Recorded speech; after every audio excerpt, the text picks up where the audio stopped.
Bonjour à tous, je vais vous montrer quelques éléments de correction pour le contrôle que nous avons eu dernièrement, voir ce qui a fonctionné, ce qui n'a pas fonctionné. Alors pour le premier contrôle, on avait déjà une configuration du théorème de Thalès, les deux droites DE et AC qui étaient parallèles, et on devait calculer la longueur AB.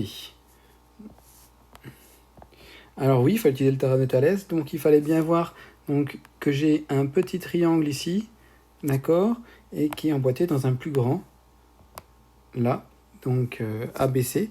Et la petite difficulté, hormis toute la rédaction, d'accord, comment je passe de cette longueur 3 à 12, et en fait, le coefficient d'agrandissement, c'est 4, parce que 3 fois 4, ça fait 12.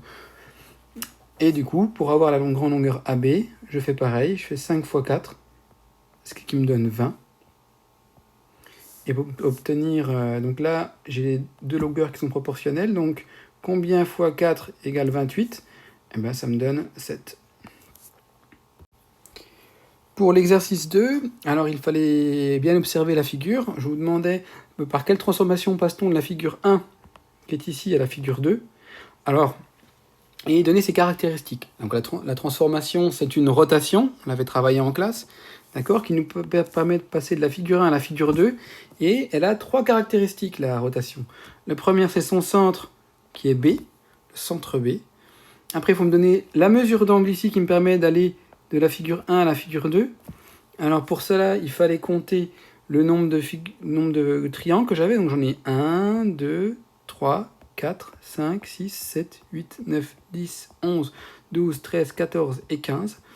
Et donc il fallait, quand je fais un tour complet, je fais 360 degrés, ça on l'avait vu en classe, et pour connaître la mesure de l'angle de la rotation qui nous permet d'aller de la figure 1 à la figure 2, il fallait faire, donc du coup, 360 degrés, d'accord, divisé par, on avait dit 15. Et ça me donnait 24.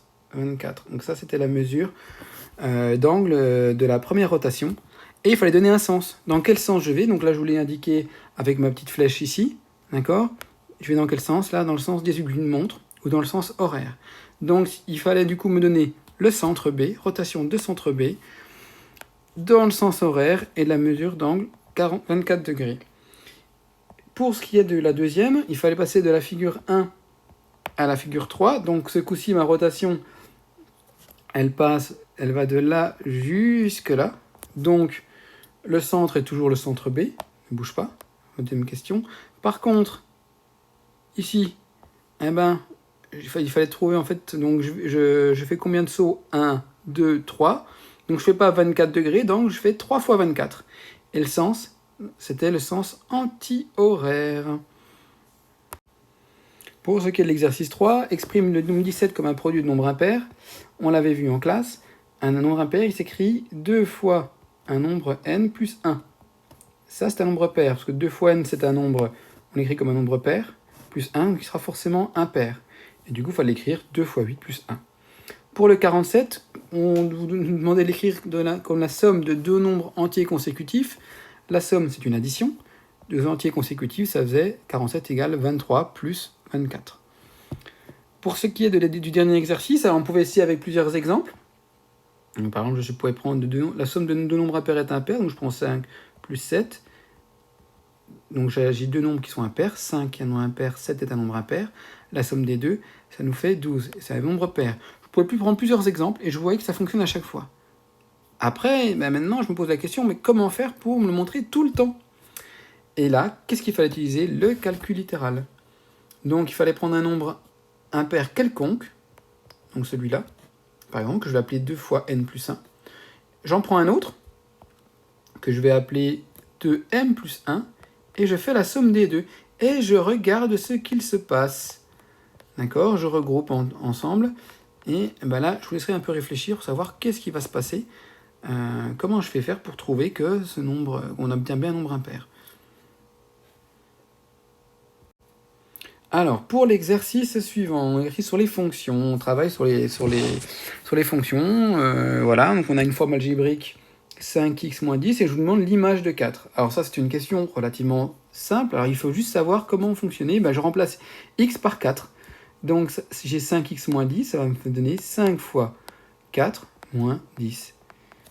Et ça me donne 20 moins 10 qui est égal à 10. Pour l'antécédent, il fallait faire... Donc l'antécédent, ce coup-ci, c'est l'inverse. Donc c'est 5 fois combien moins 10 égale 40. Donc la question qu'on peut se poser, c'est combien moins 10 égale 40? C'est 50. Et 5 fois combien égale 50? C'était 10 aussi. Donc les résultats, c'était 10. Pour ce qui est du deuxième, le tableau, alors le tableau c'est dommage parce qu'en plus je trouvais que c'était plutôt quelque chose de relativement simple.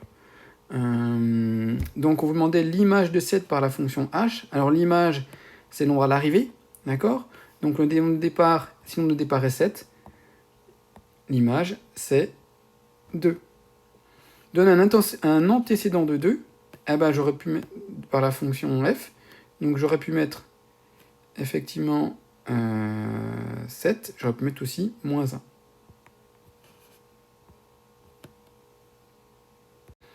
Pour la suite de l'exercice 3, on avait une lecture graphique.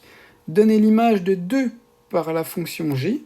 Alors 2, donc, alors ici, je vous rappelle qu'on a les antécédents, ça vous l'avez plutôt bien mis, mais même ça va perturber certains. Donc c'est l'axe des antécédents. Ici, c'est l'axe des images. Et maintenant, je veux l'image. Donc si je veux l'image, je vais devoir trouver le résultat ici, cet axe-là. Donc je vais partir de l'axe antécédent. Alors, je pars de 2. Ici, qu'elle a.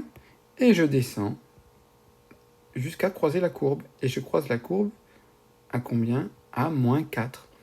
Donc l'image de 2 par la fonction g, c'est moins 4. Pour les antécédents de moins 2, donc je veux trouver le résultat, lire le résultat là-dessus. Donc je vais partir de l'axe des images. Et alors je recherche, donc pour moins 2 c'est ici, et je regarde quand est-ce que je croise ma courbe. Donc ici et là. Donc environ, j'avais mis moins 1,5 à peu de choses près. Attention, parce que souvent on m'a mis moins 2,5. Vous êtes un peu trompé en lisant. Et ici, j'obtiens 2,5, 2,6. Encore, on n'est pas à un dixième près. Voilà. Alors pour le dernier exercice, le 5, je vais pas le corriger, je vais vous donner quelques éléments de correction, d'accord, pour vous aider à le corriger, et puis on le finira en classe.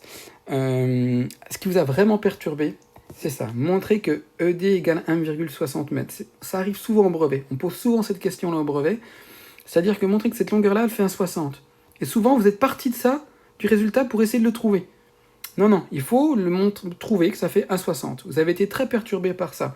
Alors la première des choses, quand on a ce type d'exercice, quand on a des données qui sont ici, c'est les reporter sur la figure. Donc EC, ça fait 6. Je l'écris. BD, ça fait 1,1. 1m10. AE, ça fait 1m50. Je le reporte. Et je sais que les deux droites sont parallèles, les droites là. Voilà. Donc je vous demande cette longueur-là. Mais en fait, il fallait déjà... D'accord. Donc je vais vous refaire des petits triangles. On est en configuration de terme Thalès parce que AB et BD sont parallèles. Donc là, j'ai mon premier triangle et mon deuxième triangle est ici, qui est emboîté. Et pour faire la proportionnalité dans les triangles, il fallait trouver le coefficient de proportionnalité d'agrandissement pour passer de 1 à 5. Et le problème, vous m'avez souvent fait ça, et après vous avez calculé le coefficient d'agrandissement ici. Mais le problème, c'est que la longueur qu'on trouve, qui est proportionnelle, vous m'avez tous mis ED. C'est pas ED qu'on trouve, c'est DC. C'est la longueur du petit triangle. Et après, je dois la déduire. Je fais 6, moins cette longueur-là, et j'obtiens 1,6. Je vous laisserai chercher. Et pour le dernier, je sais que ED fait 1,6. On vous le donne justement dans la question 1, c'est pour que vous puissiez faire la question 2. D'accord? Ça fait, j'ai 1,6 ici, la hauteur elle fait 1m10 comme la petite fille. Donc la petite fille, on sait qu'elle est à 1m40 derrière. Donc si ça fait 1m10, la petite fille elle va être à peu près ici. D'accord? Voilà, je suis pas très fort en dessin, vous l'aurez compris. Donc, et on sait qu'elle fait 1m10, donc elle est à cette hauteur-là. Elle ne va pas dépasser cette hauteur. Donc forcément, si elle est un peu plus devant, on ne la verra pas. Donc là, pour la deuxième question, il n'y avait pas forcément un argument mathématique, une propriété mathématique à citer. Il fallait un peu de logique et un peu de raisonnement. Voilà.